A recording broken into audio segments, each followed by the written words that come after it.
Hey there, my name is Erin, and let me take you on a journey with me to the place called Japan. Hey again.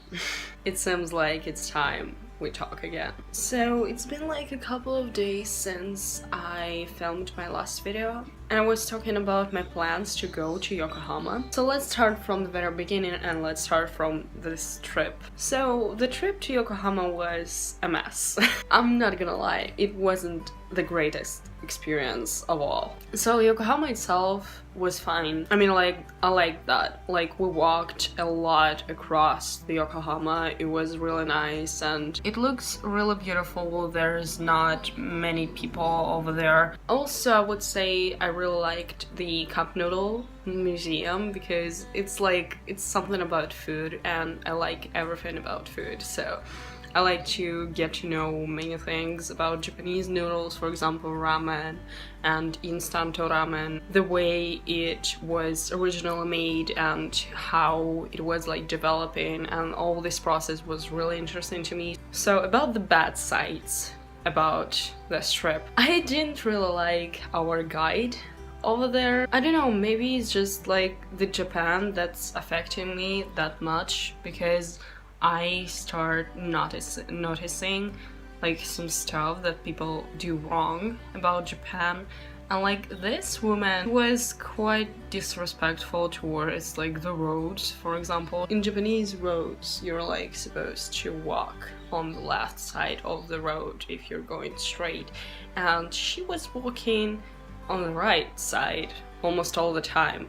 Also, we were crossing the road during the red sign, and it was kind of like, what are you doing exactly? Also about the group, and I'm sorry if by any chance you watch this video, but like, sorry, it's true. Those people, they did nothing wrong to me, like personally, and to my friend as well. They seem to be rather disrespectful towards Japanese culture. So, you know, those kind of people and those kind of tourists that behave like they should behave in their own country, although they're in a different country with different culture, and they're traveling, and they should respect other laws, other rules, other stuff, but they just do not. And this kind of people is something I hate with all my heart. I mean, I respect all people that respect other cultures and understand that cultures are different, and if you're in another country with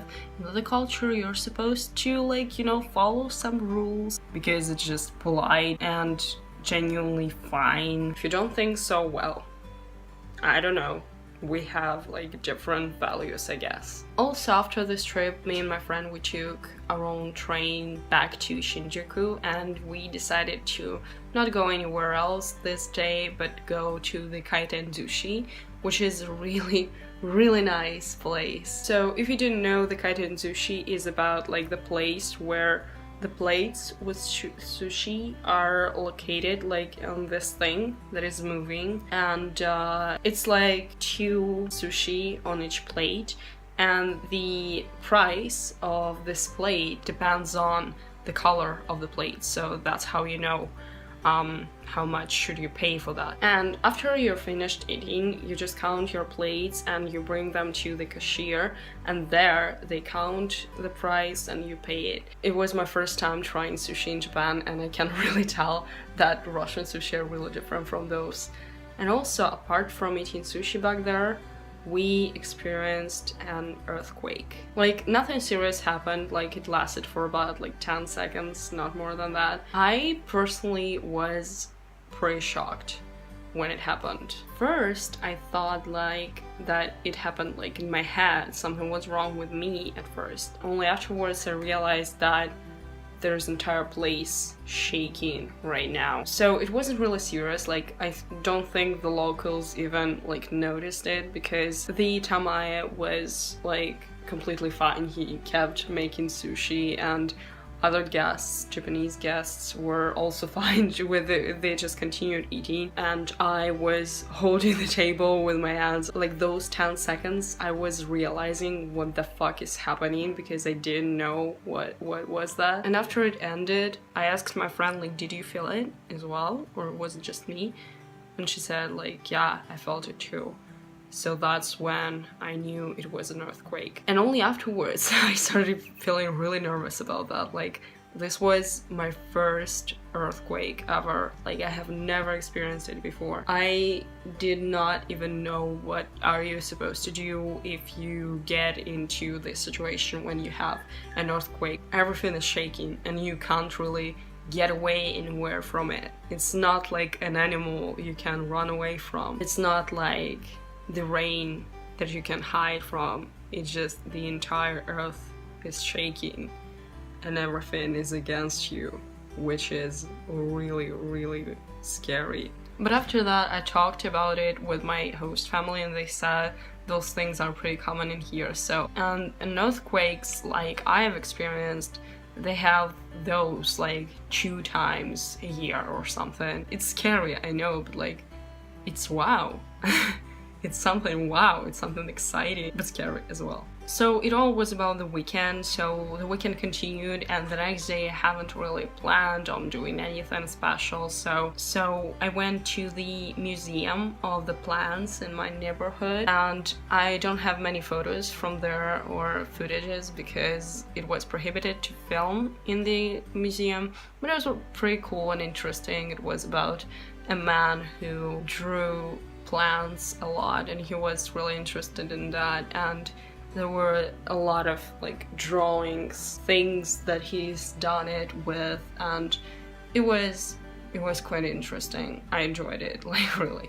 And also I've been walking across the streets a lot, so I visited a couple of shops, like DVD shops, game shops, anything like that. Also I've met a nice lady when I was walking like backwards back to my house. She was walking the dogs. They looked really cute and I was looking at them, and then she noticed me looking at them, and then she said, "Oh, otomodachi," which means like it's my best friend or something, and it was so cute. Oh my god, I still remember about that. I can't forget about that.